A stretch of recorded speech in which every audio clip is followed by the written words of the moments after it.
ایسی بستی جہاں خون کی ہولی کھیلی جاتی ہے، ایک ایسی بستی جہاں انصاف کا جنازہ نکالا جاتا ہے، ایک ایسی بستی جہاں بچوں کے زندہ رہنے کے وجود کو مٹا دیا جاتا ہے، ایک ایسی بستی جہاں ماں کے سامنے اس کے بیٹے کو تڑپا تڑپا کر مار دیا جاتا ہے، ایک ایسی دنیا جہاں روز خون سے سورج کی روشنی مدھم پڑ جاتی ہے، ایک ایسا جہاں جوان بھائی کو ایک بہن کے سامنے بے دردی سے مار دیا جاتا ہے۔ جی ہاں، یہ سچ ہے، میں کوئی کہانی نہیں سنا رہا، یہ حقیقت ہے، یہ ایک ایسی حقیقت ہے جس کو شاید کوئی جھٹلا نہیں سکتا۔ ایک دور تھا جب مسلمانوں کی ایک عورت کو لوٹا جاتا تھا تو پوری سلطنت ہل جاتی تھی، اور آج ایک دور ہے کہ امت مسلمہ کا یہ علاقہ خون ریزی اور قیامت صغریٰ کا منظر سے گزر رہا ہے، پر ہم خاموش ہیں۔ جی ہاں، میں بات کر رہا ہوں کشمیر کی، اس کشمیر کی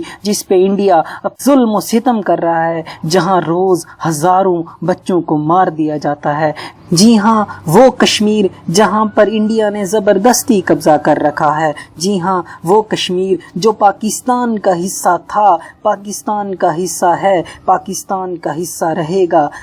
وہ کشمیر جس کا ہر بچہ پاکستان کی آواز نکالتا ہے، وہ کشمیر جہاں پر انڈین آرمی کے سامنے پاکستان کا پرچم ہلایا جاتا ہے، آج وہی کشمیر خون کی ندیوں سے، خون کی ہولی سے کھیلا جا رہا ہے، وہاں پر خون کی ندیاں بہائی جا رہی ہیں، پر ہم خاموش ہیں۔ آخر کیوں؟ کس لیے خاموش ہیں؟ یہ پوری دنیا آخر کیوں خاموش ہے؟ وہ امریکہ جو انسانیت کی بات کرتا ہے، وہ یو کے جہاں انسانیت کا درس دیا جاتا ہے، مگر کشمیر پہ ان کی آواز کیوں بند ہو جاتی ہے؟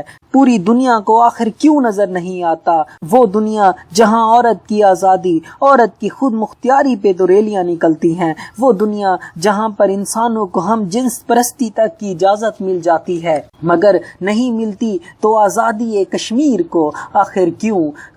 آخر ان کے لیے انسانیت کہاں جاتی ہے؟ ان کے لیے احساس کہاں جاتا ہے؟ ان کا درد کون سمجھے گا؟ کشمیر کا بچہ جس درد سے گزر رہا ہے، اس درد کی قیمت کون ادا کرے گا؟ آخر کون محمد بن قاسم بن کر کشمیر کو بچائے گا؟ میرے الفاظ ساتھ نہیں دیتے، میرے لبوں کی ہمت مٹتی جا رہی ہے، میں کچھ نہیں کہہ سکتا۔ اپنے حکمرانوں کو، پوری امت مسلمہ کو میں اتنا کہہ سکتا ہوں، اے مسلمانوں جاگ جاؤ، کشمیر میں خون کی ندیاں بہائی جا رہی ہیں اور ہم خاموش ہیں۔ کشمیر مٹ رہا ہے، ہم لڑ نہیں سکتے مگر کہہ تو سکتے ہیں، ہم اپنی آواز کو بلند تو کر سکتے ہیں، ہم اپنی آواز کو اتنا بلند کریں کہ وہ احساس کی آواز بن جائے۔ امت مسلمہ کو آخر اٹھنا ہوگا، صلاح الدین ایوبی جیسا بننا ہوگا، اب کوئی محمد بن قاسم نہیں بنے گا۔ کیا ہم کشمیر کو آزاد نہیں کرائیں گے؟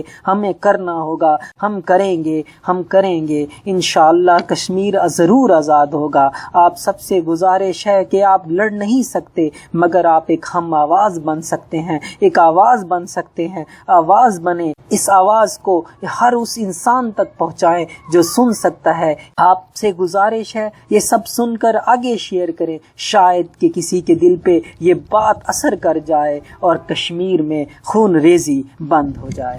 اگر یہ میری ویڈیو اچھی لگے تو میرے چینل کو سبسکرائب کریں، شیئر کریں، کمنٹ کریں، اور سبسکرائب بٹن کے ساتھ بیل آئیکن ہے اسے بھی پریس کریں۔